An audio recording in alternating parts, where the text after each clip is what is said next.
போச்சு, iron man எப்போதும் தவறு செய்ய மாட்டான் அப்படின்றாலும் அவன்கிட்ட தவறுகள் நடந்துவிட்டால் அவற்றை சரி செய்யவும் அவனுக்கு தெரியும்.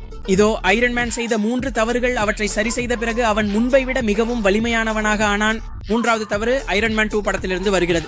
அவன் பார்க்கிறான் விப்ளாஷின் மின்னல் காரணமாக அவன் சூட் அழிக்கப்படுகிறது. இந்த தவறை சரி செய்யும் விதமாக அவெஞ்சர்ஸ் படத்தில் அவன் ஒரு புதிய சூட் உருவாக்குகிறான். அது விப்ளாஷின் மின்னலை மட்டுமல்லாமல் தண்டர் கடவுளான தாரின் மின்னலையும் உறிஞ்சி எதிரிகளுக்கு தாக்குதல் செய்யும் திறன் கொண்டது. 2வது தவறு ஐரன் மேன் 3 படத்திலிருந்து வருகிறது. அங்கு அவன் பல ஆர்மர்ஸை உருவாக்கி இருந்தான். அவை இறுதி போரில் அவனுக்கு உதவின. ஆனால் இந்த சூட்ஸ் எல்லாம் மிகவும் பலவீனமாக இருந்ததால் அவற்றை எளிதாக அழிக்க முடிந்தது. இதனால் தான் ஐரன் மேன் ஏஜ் ஆஃப் உல்ட்ரான் படத்தில் புதிய ஐரன் லீஜனை உருவாக்குகிறான். அது முன்பை விட அதிகமாக ஸ்மார்ட் மற்றும் சக்தி வாய்ந்ததாக இருந்தது. நம்பர் 1க்கு வர்றதுக்கு முன் உங்களுக்கும் எனக்கு போல ஐரன் மேன் பிடிச்சிருந்தால் இந்த வீடியோவை லைக் பண்ணி காமெண்ட்ல கண்டிப்பா சொல்லுங்கள்.